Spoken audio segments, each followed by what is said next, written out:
बिस्मिल्लाहिर्रहमानिर्रहीम। अस्सलाम वालेकुम टू ऑल स्टूडेंट्स। आज हम लोगों ने केमिस्ट्री का चैप्टर नंबर 2 सेकेंड ईयर वालों पढ़ना है। उसके जो इम्पोर्टेंट शॉर्ट हैं वो हमने देखने हैं।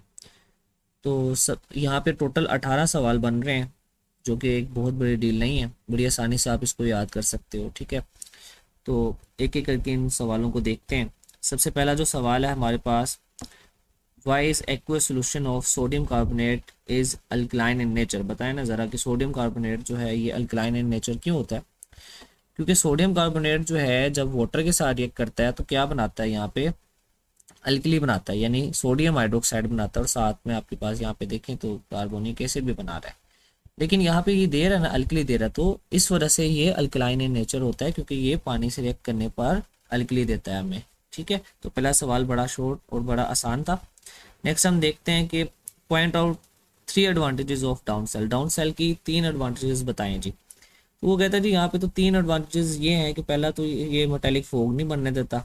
दूसरा ये है कि ये लिक्विड सोडियम जो है ये बड़ी आसानी से कलेक्ट हो जाता है। थर्ड नंबर पे ये जो मटेरियल होता है जो आपके सेल का, उसको डैमेज नहीं करता, उसको ख़राब नहीं करता। तो ये एडवांटेजेस हैं। थर्ड क्वेश्चन है कि why does lime water turn milky. वो कहते हैं जी लाइम वाटर क्यों मिल्की हो जाता है, ठीक है, जब आप उसमें से कार्बन डाइऑक्साइड गुजारते हो। तो ये रहा यहाँ पे रिएक्शन दिया वो उसने कि जब आप कैल्शियम हाइड्रोक्साइड में से क्या गुजारते हो, कार्बन डाइऑक्साइड गुजारते हो, यानी लाइम वाटर में से कार्बन डाइऑक्साइड गुजारते हो, तो कैल्शियम कार्बोनेट बन जाता है, जो कि क्या है, मिल्की होता है।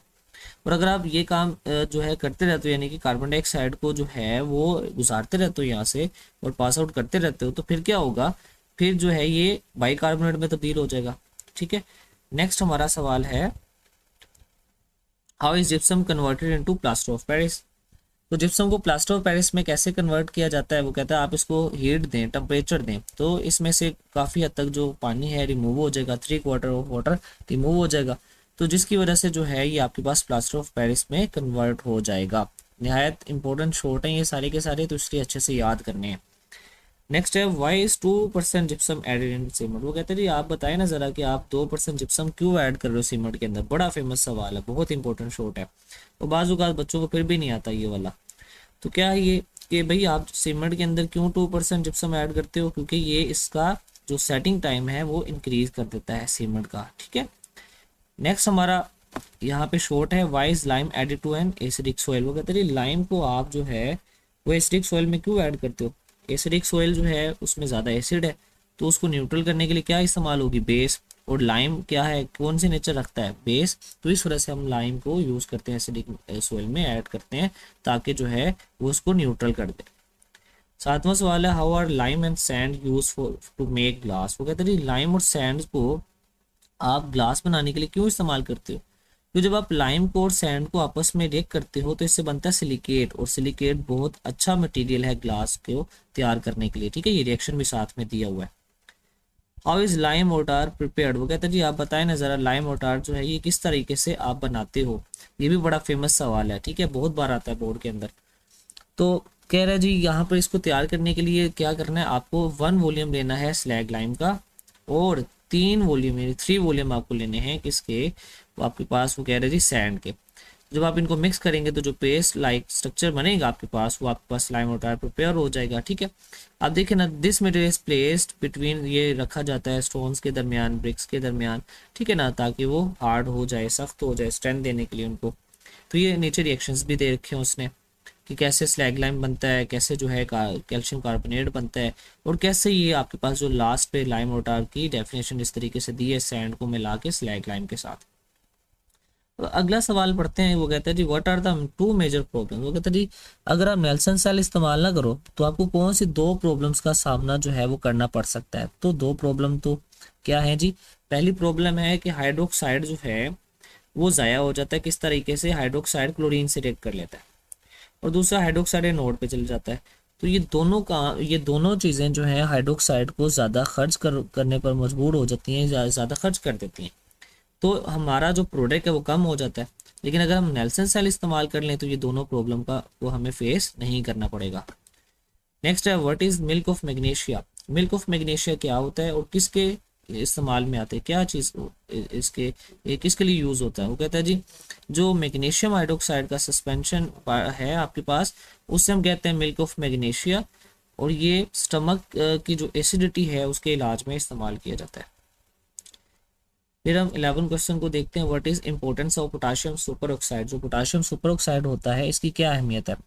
पोटाशियम सुपर ऑक्साइड जो होता है ये आपके पास जो लोग आपने अक्सर देखा होगा या कहीं पे भी आपने सुना होगा कि जो आप कह लें डाइवर्स होते हैं, यानी कि आपके पास जो समुंदर में जाने वाले लोग होते हैं बहुत ज़्यादा गहराइयों में, या फिर आपके पास जो हाइट पर जाते हैं, ठीक है, माउंटेन वगैरह में, तो वो अपने साथ सिलेंडर लेके जा रहे होते हैं अक्सर, तो उसके अंदर ये इस्तेमाल होता है पोटाशियम सुपर ऑक्साइड।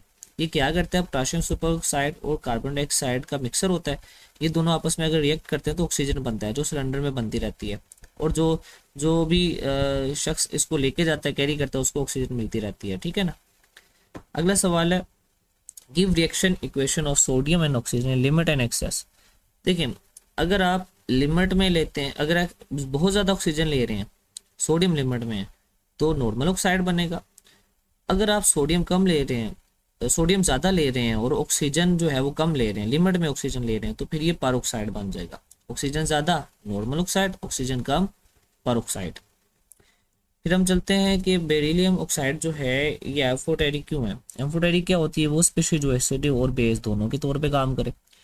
तो बेरिलियम ऑक्साइड जो है दोनों के तौर पे काम कर लेता है। आप देख सकते हैं यहाँ पे रिएक्शन में H2SO4 के साथ रिएक्ट करता है तो बेस बन जाता है, NaOH के साथ रिएक्ट करता है तो एसिड बन जाता है, ठीक है। नेक्स्ट हम बात करते हैं right chemical formula of dolomite and asbestos.